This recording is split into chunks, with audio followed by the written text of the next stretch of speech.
부흥보다 기쁨의 회복이 먼저다라는 취지에서 빌립보서 강의하고 있습니다. 시리즈 제목을 기쁨의 공동체를 위하여라고 잡았는데요. 오늘 두 번째 시간으로 본문 말씀은 1장 12절부터 26절까지 말씀입니다. 제가 한번 봉독하겠습니다. 형제들아, 내가 당한 일이 도리어 복음 전파에 진전이 된 줄을 너희가 알기를 원한다. 이러므로 나의 매임이 그리스도 안에서 모든 시민의 안위와 그 밖의 모든 사람에게 나타났으니 형제 중 다수가 나의 매임으로 말미암아 주 안에서 신뢰함으로 겁없이 하나님의 말씀을 더욱 담대히 전하게 되었느니라. 어떤 이들은 투교와 분쟁으로, 어떤 이들은 착한 뜻으로 그리스도를 전파하나니 이들은 내가 복음을 변증하기 위하여 세우심을 받은 줄 알고 사랑으로 하나 그들은 나의 매임에 괴로움을 더하게 할 줄로 생각하여 순수하지 못하게 다툼으로 그리스도를 전파합니다. 그러면 무엇이냐? 거칠어도 하나 참으로 하나 무슨 방도로 하든지 전파되는 것은 그리스도니 이로써 나는 기뻐하고 또한 기뻐하리라. 이것이 너희의 간구와 예수 그리스도의 성령의 도우심으로 나를 구원에 이르게 할 줄 아는으로 나의 간절한 기대와 소망을 따라 아무 일이든지 부끄러워하지 아니하고 지금도 전과 같이 온전히 담대하여 살든지 죽든지 내 몸에서 그리스도가 존귀하게 되게 하려 하나니 이는 내게 사는 것이 그리스도니 죽는 것도 유익합니다. 그러나 만일 육신으로 사는 이것이 내일의 열매일진데 무엇을 택해야 하는지 나는 알지 못한다. 내가 그 둘 사이에 끼었으니 차라리 세상을 떠나서 그리스도와 함께 있는 것이 훨씬 더 좋은 일이다. 그렇게 하고 싶으나 내가 육신으로 있는 것이 너희를 위하여 더 유익합니다. 내가 살 것과 너희 믿음의 진보와 기쁨을 위하여 너희 무리와 함께 거할 이것을 확실히 아노니 내가 다시 너희와 같이 있으므로 그리스도 예수 안에서 너희 자랑이 나로 말미암아 풍성하게 하리라 합니다. 아멘. 기도하겠습니다. 사랑의 주님, 참 감사합니다. 하나님, 우리가 다시 한번 말씀 앞에 섭니다. 기쁨의 서신, 기뻐할 수 없는 그때 기쁨을 찾아 주님을 찬양하고 노래했던 사도 바울의 마음을 오늘 저희들 가운데 가르쳐 주시옵소서. 감사한 주님 예수 그리스도 이름으로 기도드렸습니다. 아멘. A.W. 타겟이라는 소설가가 있습니다. 이 사람이 단편 소설을 한 편 썼습니다. 창이라는 제목이었습니다. 내용은 이렇습니다. 어느 작은 병실에 입원해 있는 두 남자가 있었습니다. 한 사람은 폐암 말기 선고를 받은 환자이고 또 한 사람은 디스크 환자로 수술받은 지 얼마 안 되었기 때문에 침대에 누워있을 수밖에 없었습니다. 제대로 일어나지도 못했습니다. 그런데 이 폐암 환자는 하루에 1시간 정도는 그래도 자리에서 일어나 어슬렁거리기도 하고 창밖을 들여다보곤 하였습니다. 하나 이상한 것이 있었습니다. 말기 환자라 그 상태가 절망적인데도 불구하고 무슨 이유인지 이 사람 얼굴에는 늘 기쁨이 있었다는 것입니다. 하루는 이 디스크 환자가 물어봤답니다. 도대체 창밖에 뭐가 보이냐고 말이죠. 그는 지그시 눈을 감고 이렇게 대답했답니다. 아름다운 호수가 보이고 보트도 보이고 백조도 보이네요. 호숫가를 산책하고 있는 여인들도 보이고 잔디밭에서 귀여운 아이들이 뛰어놀고 있습니다. 이 말을 듣고 있던 이 디스크 환자가 갑자기 얼굴이 일그러지기 시작했어요. 그 마음 가운데 이런 생각이 들었다 합니다. 저 암 환자가 상태가 안 좋은데도 불구하고 얼굴에 기쁨이 있는 이유는 바로 침대가 창문 곁에 있기 때문에 좀이라도 힘이 나는 창문 바깥을 볼 수 있기 때문에 그런가 보다. 그래서 그 마음에 시기와 질투가 일어난 걸 참지 못했습니다. 생각하기를 저 폐암 환자가 어차피 죽을 운명이라면 빨리 죽으면 내가 저 자리를 찾을 수 있지 않을까. 그러면 나도 기쁨이 있으면 좋지 않을까. 그런 생각을 했다고 합니다. 어느 날 폐암 환자가 기침을 심하게 하면서 신음하기 시작했습니다. 이 디스크 환자는 자기가 비상벨을 눌러서라도 의사를 불렀어야 되는데 부를까? 의사는 누를까? 하다가 그대로 두었답니다. 다음날 아침 그 환자는 결국 죽어 말았는데 며칠 병원에서 이 사람이 죽어나온 병실인데 계속 여기 있겠느냐고 그랬더니 이 환자는 기다렸다는 듯이 아닙니다. 난 이 병실 좋습니다. 난 저 창가 옆으로 옮기고 싶습니다. 그래서 병원에서 허락을 해줘서 창가로 옮겼답니다. 창가 쪽에 옮기자마자 무슨 일을 제일 처음 했을까요? 아주 힘을 내어서 침대를 쥐고 가까스로 일어나서 창가 밖을 보았답니다. 그런데 놀랍게도 이 창 밖에는 어떤 장면이 펼쳐졌을까요? 호수가가 있는 것이 아니라 회색의 콘크리트 담벼락뿐이 있다라고 합니다. 그제서야 그는 폐암 환자의 기쁨이 상황 때문에 생긴 것이 아니라 어떤 상황일지라도 그가 선택한 기쁨이었구나라는 것을 알게 되었습니다. 오늘 본문의 주인공인 사도 바울도 도저히 기뻐할 수 없는 환경이었습니다. 그는 자기가 열심히 하던 사역을 제대로 할 수 없었습니다. 그 사역의 범위가 너무 축소되었습니다. 오늘 사도 바울은 아주 기쁨으로 고백하기를 자기가 감옥에 갇혔으나 복음은 쉬지 않았다. 하나님은 복음을 전파하셨다. 그래서 시위대 안에 있는 로마 병사들에게 복음을 전한다 기뻐한다 하였습니다. 그러나 여러분 생각해 보십시오. 사도 바울이 어떤 사람이었습니까? 전도의 열정을 가지고 영혼들을 가르치고 영혼들을 세우며 심지어는 그가 떠났을지라도 편지를 써서라도 그 사람을 하나님의 바로 세우고자 하는 영혼들을 향한 열정으로 가득 찼던 사람이 감옥에 갇혀서 아무도 만나지 못했습니다. 심지어 감옥에 갇히기 전에는 연금 상태에서 사람들이 자유롭게 방문을 할 수 있었습니다. 그때는 성경도 가르쳤을 것이고 치유 사역했었을 것입니다. 중보 사역했었을 것입니다. 사람들을 상담했을 것입니다. 자기가 쓸모있다, 무엇인가 하고 있다는 것을 느낄 수 있었습니다. 그러나 감옥에서는 로마 병사들 말고만 만날 수 없었던 그런 환경이었습니다. 들려는 소문은 어떻습니까? 자기가 감옥에 갇혔다는 얘기를 듣고서 많은 사람들이 낙심했습니다. 오히려 복음에 열심을 냈었어야 되는데 그러지 못한 사람들이 있었습니다. 바로 빌립보 교회가 그런 교회였습니다. 사실. 그래서 사도 바울의 사역이 이제 끝나는 것은 아닌가. 사도 바울이 빌립보 교회에 있을 때 얼마나 놀라운 일들을 했는가. 그가 감옥에 갇혔을 때 감옥이 지진이 열려서 지진을 통해서 감옥문이 열리기도 하였고 귀신들의 정치는 여인이 돌아오게 됐던 그 능력의 사도 바울이 저렇게 감옥에 갇혔으니 어떻게 하나. 사도 바울은 오늘 본문 가운데 내가 죽는 것이 좋을지 사는 것이 좋을지 잘 모르겠다는 표현을 씁니다. 이 표현은 왜 나왔겠습니까? 그것은 바로 자기 자신이 이번에는 사형 선고를 받을 수도 있겠다 스스로 생각했을 뿐만 아니라 사실은 많은 사람들도 그럴 수도 있다라고 예상하고 있었던 상황이었습니다. 그러니 자기 자신의 운명이 풍전등하여 자기 자신이 지금까지 달려왔던 그 모든 것들이 수포로 돌아가기 직전이요 자기가 삶의 의미였던 일들을 제대로 하지 못하고 있었다. 또 심지어 더 아픈 것은 무엇입니까? 동역자입니다. 같은 예수를 믿는 사람이었습니다. 예수님을 대적하는 사람들이 아니라 같이 예수를 그리스도라고 고백하고 믿음을 함께하는 사람들이 오히려 사도 바울을 괴롭게 하려고 복음을 전하는 일들이 있었습니다. 무슨 말씀이냐고요?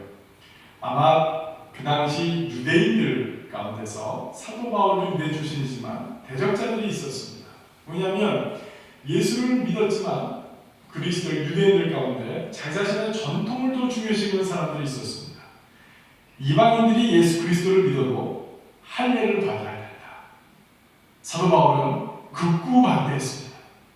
육신의 할례보다 더 중요한 것이 마음의 할례다라고 얘기하면서 자기 자신의 제자들은 결코 할례를 받지 못하게 하였고 그것 때문에 큰 회의까지 왔던 사람입니다. 이 유대인 중에 참 유대인이었던 사도 바울은 복음에 붙드는 바 돼서 오히려 예수를 믿는 동역자들에게도 미움을 받는 그런 일이 있었습니다. 사도 바울이 가는 곳마다 도시가 들끓었습니다. 요란했습니다. 그래서 잡힌 것입니다. 이 사도 바울의 대적자들 내가 사도 바울이 감옥에 갇혔을 이때에 더 열심히 복음을 전하서 더 요란하게 만들면 그 모든 블레임이 다 사도 바울에 가겠다. 사도 바울은 사형 언도를 받을 수 있을 거야. 나는 그 동기로 도시 가운데 소문을 내려고 요란케 하려고 복음을 전하는 사람들이 있었던 것입니다. 사도 바울은 도저히 기뻐할 수 없는 상황이었어요. 그러나 오늘 설교 제목처럼 사도 바울은 뭐라고 그랬습니까? 사도 바울은 기뻐하기를 선택했습니다. 아무리 좁은 일일지라도 그 가운데서 나는 기뻐하고 또한 기뻐하리라 라고 오늘 선택했던 것입니다. 사랑하는 성도 여러분, 우리 안에 일어나는 일들, 우리의 의지와 상관없이 일어나는 일들이 얼마나 많은지요. 우리 계획과는 정반대로 일어나는 일이 얼마나 많은지요. 우리 마음의 소원대로 이루어지지 않는 일은 얼마나 많은지요. 그럴 때마다 우리가 좌절하고, 그럴 때마다 우리가 기쁨을 찾지 못하고, 그럴 때마다 원망을 한다면 아마 우리는 살기 참으로 힘들고 어려울 것입니다. 그러나 그런 가운데서도 그리스도 예수 때문에 기쁨을 찾을 수 있는 자, 아니 그리스도 예수 때문에 나는 이런 환경 가운데서 기쁨을 발견하고야 말겠다라고 결단하는 사람들, 그 사람들이 믿음의 사람이요 신앙의 사람이요 바로 예수 그리스도의 사람인 것입니다. 오늘 사도 바울이 바로 그러했습니다. 그런데요, 이걸 모르는 거 아니에요. 일들은 일어나지만 그 일에 대한 반응은 나에 속한 것이다. 그 일에 대한 태도는 나에 속한 것이다. 내가 결정할 수 있다라는 것을 너무나도 잘 알고 있지만 그래도 불구하고 그게 결코 쉬운 일이 아닙니다. 우리가 한꺼풀 더 벗겨내고 깊이 들어가 봐야 되는데요. 그것은 뭐냐면 우리의 세계관, 우리의 가치관, 우리 인생에 사는 이유, 우리 삶의 목적, 우리 삶의 우선순위가 달라져야 한다는 것입니다. 사도 바울은 다른 우선순위를 가지고 살았던 사람이었습니다. 저는 대학 원대의 시험을 들었습니다. 그래서 저는 한때 대학생 선교사역을 가담했었습니다. 대학생 때 얼마나 소중한가, 그때 말씀을 잘 가르치는 게 참 중요하겠다. 그런데 사실 저는 또 대학생 선교단체 출신은 아닙니다. 이동원 목사님이 워싱턴에 오시기 전에, 지구촌교회 개척하시기 전에 서울 침례교라는 곳에서 계셨을 때에 정말 제자 양육을 잘하는 내비게이터 출신의 목사님을 대학교로 맡기셨어요. 제가 그 대학교 출신이라 저는 내비게이터 선교회라는 곳에 영향을 많이 받았습니다. 거기서 직접 배우지는 않았지만, 그래서 제가 이제 대학생 선교사역을 할 때 대학에 가보니까 여러분들도 익숙한 이름들이 있을 것입니다. 많은 선교단체가 있었습니다. 제일 대표적인 것 중에 하나가 CCC라는 곳이죠. IBF라는 것도 있고요. UBF라는 자생적인 선교단체도 굉장히 컸고요. 그 외에 수도 없이 단체들이 많았습니다. 저는 그때에 제 마음에 확 와닿는 그런 선교단체 이름이 하나 있었어요. 오늘 우리가 같이 함께 살펴보는 주제가 조이인데요. 이 선교의 단체 이름이 조이예요. 근데 그 참 기쁘다 해서 좋은 것을 떠나서 저는 그분들이 자기 자신의 이름을 설명하는 것이 저것이 바로 크리스천의 삶이다라고 제가 무릎을 칠 수밖에 없었습니다. 그분들은 이 조이라는 이름을 영어 철자 하나씩 이렇게 풀어가면서 설명을 했는데요. 조이, 제 첫 글자가 조이죠. 제이죠. 거기에서 이 제이를 이렇게 풀어서 설명하더라고요. Jesus, the first. 삶의 우선순위, 가장 높은 자리, 가장 첫 자리, 내 마음의 가장 깊은 곳 중심 자리에 예수 그리스도를 모셔야 한다. 예수 그리스도를 앞세워야 된다. 예수 그리스도로 말미암아 인생을 해석할 수 있어야 된다는 것입니다. 그 다음에 조이의 O는 무엇이겠습니까? O는 others, 다른 사람들. Others the second. 다른 사람들이 두 번째다. 나보다 다른 사람들을 유익을 앞세워야 된다. 다른 사람들을 위해서 살고 그들을 섬겨야 된다. 그 다음에 Y는 무엇이겠습니까? You, the third, or you, the last. 당신은 마지막입니다. 예수님이 첫째요. 다른 사람들을 사는 것이 두 번째요. 당신 자신의 유익을 구하는 것은 마지막이어야 되는 일입니다. 라고 얘기했던 것입니다.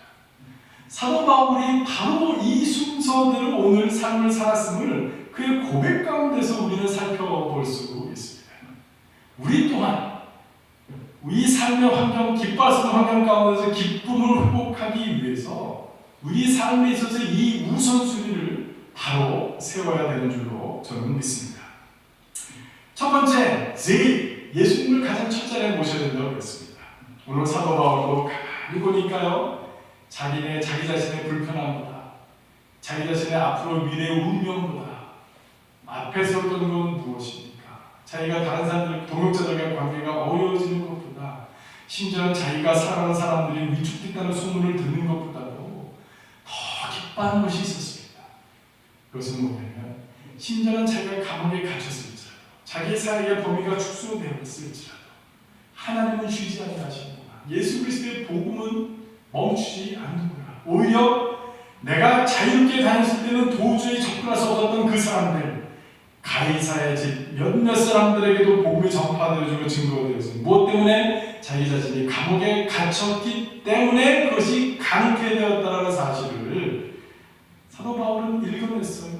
그것을 기뻐했어요. 내가 예수 그리스도가 전파되어지는 것만 볼 수 있다면 내 삶의 어떤 형편보다도 그것을 가지고 내가 기뻐하리라, 또 기뻐하리라 라고 했던 사람이 바로 사도 바울이었던 것입니다. 예수님을 제일 첫째로 모신다는 것은 어쩌면 하나님의 섭리, 하나님의 뜻이 있음을 인정하고 고백하며 나아가는 겁니다.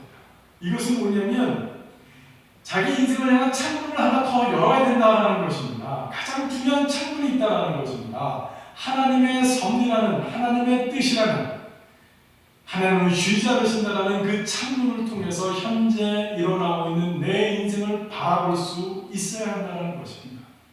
그러면 그 인생 가운데서 내 지금 형편을 통해서 일하시는 하나님을 만날 수 있을 것입니다. 우리는 이런 훈련을 해야 돼요.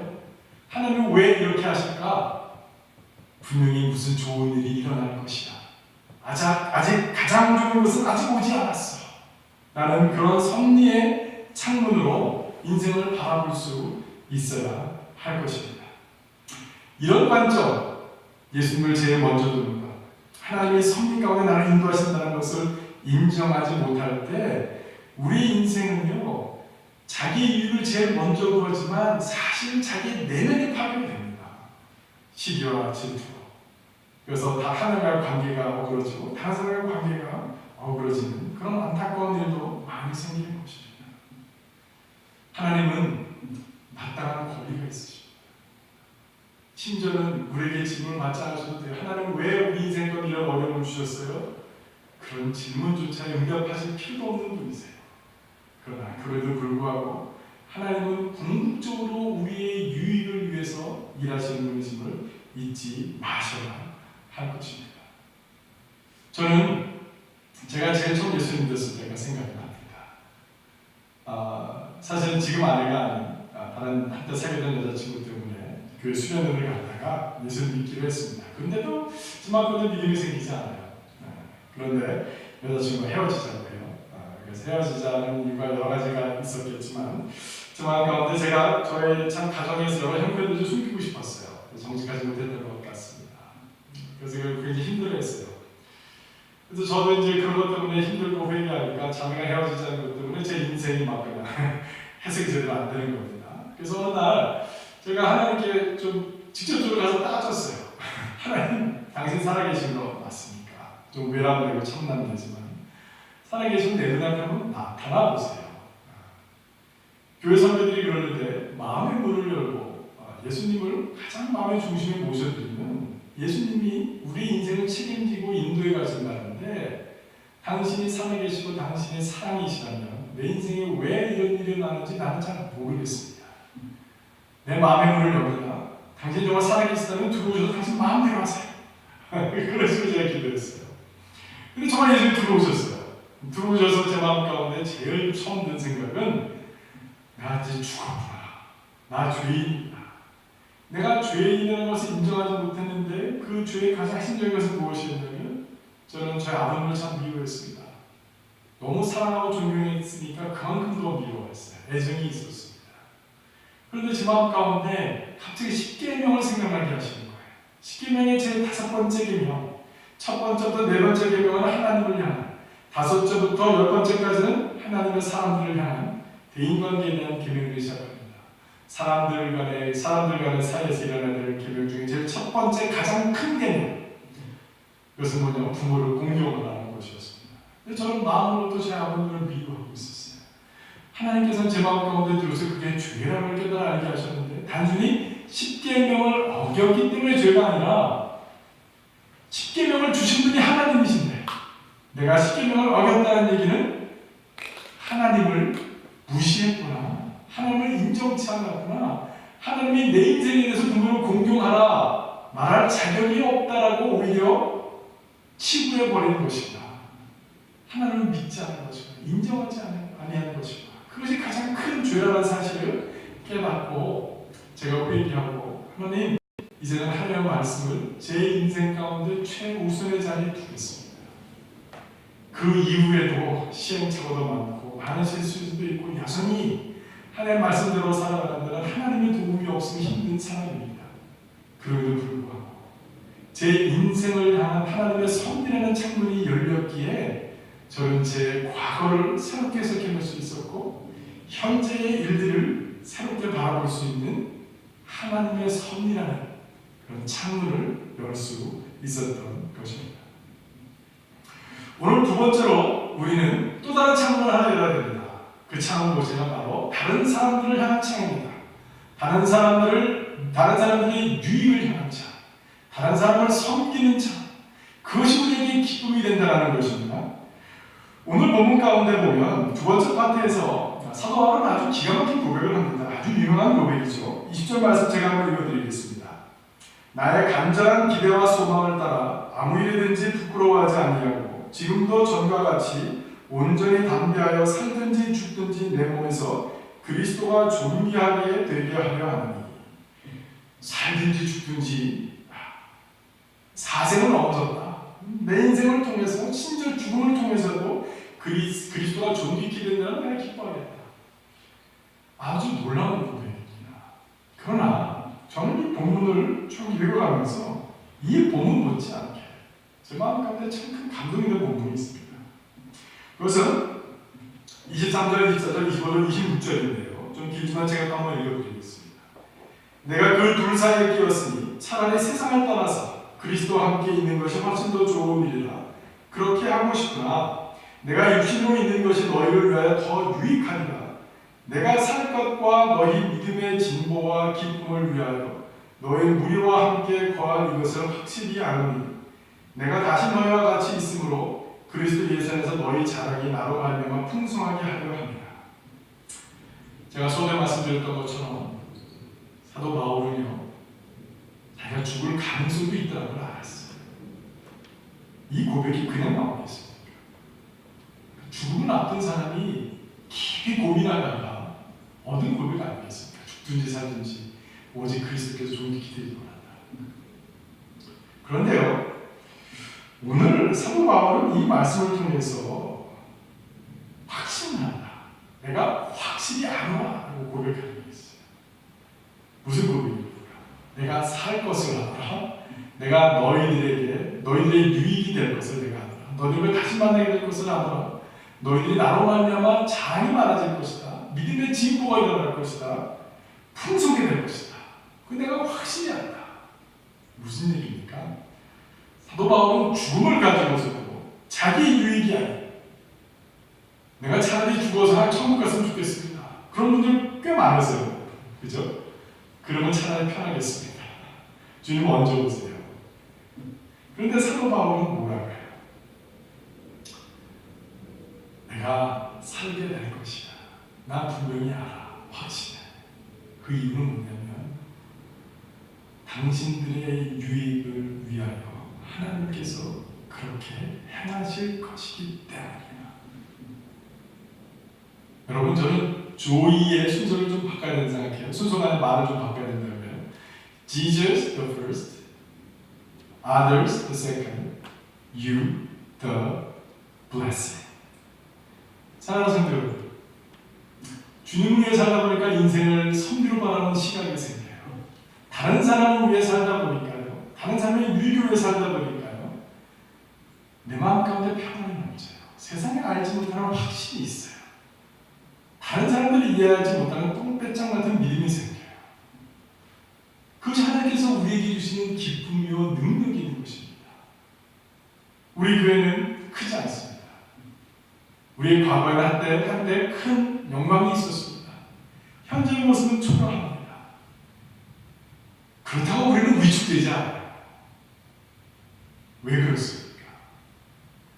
내 옆에 있는 성도들, 그 사람들 때문에 하나님께서 우리 가운데 새 일을 행하실 것을 나는 확실히 아노라 하는 것입니다.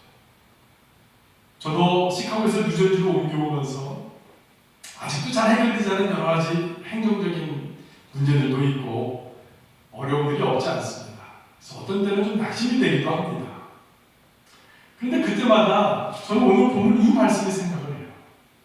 아, 하나님께서 나를 위해서 문제를 해결해 가신 것이 아니라 내가 사랑하는 성도님들, 하나님의 사랑하는 백성들 때문일지라도 내 문제는 해결될 것이야. 하나님 나를 여기서 세우셨으면 여기서 사용하실 것이야. 그렇기 때문에 나는 확실히 알아. 나는 그런 고백을 할 수 있는 것 같습니다.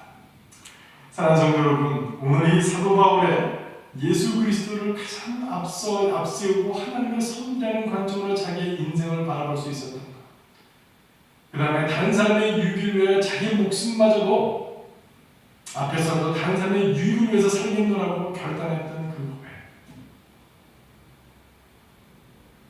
하나님께서 축복하십니다. 저는 오늘 이 말씀을 보면서 요셉이 많이 생각이 났어요. 요셉의 여러 장면이 있지만 그 중에서도 요셉이 감옥에 갇혔을 때가 생각이 납니다. 요셉은요, 감옥에 갇혔다가 간수장이 되죠. 간수장이 됐을 때 하나님께서 두 사람을 만나게 하십니다. 한 사람은 누구였습니까? 떡 맡은 가난자, 한 사람은 술 맡은 가난자였습니다. 이 두 사람이 한 달 한시에 같은 꿈을 꿉니다. 먼저 술 맡은 가난장이 물어보지요. 떡 맡은 가난장도 동일한 자기의 꿈을 물어봅니다. 꿈을 해몽해 줍니다. 해몽해 주면서 떡 맡은 가난장은 죽게 될 운명이고, 술 맡은 가난장은 다시 복직이 되어서 바로를 섬기게 될 것이라는 그런 꿈을 해몽을 해주고 있습니다. 그 장면을 보면서 제 마음 가운데 요셉은 자기가 감옥에 갇혀 있었어도 하나님이 자기 인생을 향한 선하신 섭리가 있음을 믿음으로 과거를 비난하지 않았어요. 보디발이나 보디발 아내를 원망하지 않았습니다. 감옥에서 최선을 다해서 섬겼어요. 누구를? 간수들을, 아니 동료 죄수들을 섬겼습니다. 그러다 간수장 자리까지 높아졌어요. 그러나 요셉은요, 그것이 끝이다 생각하지 않았습니다. 그는 이상한 행동을 합니다. 술 맡은 감원장에게 자기 꿈을 해몽하자 복직이 되면 나를 좀 기억해 주십시오. 무슨 청탁이라도 하는 것 같습니다.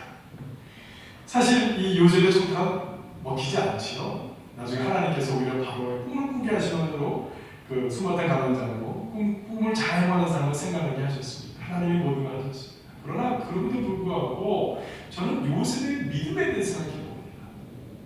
과거를 원망하지 않고 오늘 현실을 직시하고 그 가운데서 자기의 삶을 헌신하고 깊이 들이면 그 어려운 행동 가운데 다른 사람을 섬기지만 여기 이게 끝이 아니라 하나님께서는 새 일을 행하실 것에 대한 믿음이 있었기 때문에 청탁할 수 있는 건 아니겠습니까? 이 섭리에 대한 창문이 열리지 아니하고 다른 사람의 유익을 위해서 살고자 하는 창문이 열리지 아니하면 미래에 대한 소망을 꿈꿀 수 없는 것입니다. 사랑하는 성도 여러분, 여러분의 개인 인생들 가운데 어떤 일을 겪고 계십니까? 우리 교회 형편을 보시면서 어떤 마음이 드십니까? 과거에 영화해졌거나 과거에 이렇게 했으면 좋겠을 텐데 후회하거나 그러지 않습니다. 오히려 오늘 옆에 있는 사람들의 유익을 위하여 우리는 서로가 서로에게 헌신할 것입니다. 우리는 알기 때문에 그렇습니다. 이게 끝이 아니라는 것은, 아직 좋은 것은 오지 않았다는 것은 하나님께서는 우리의 유익을 위해서 지금도 준비하고 계시고 앞서 행하시는 분임을 믿기 때문에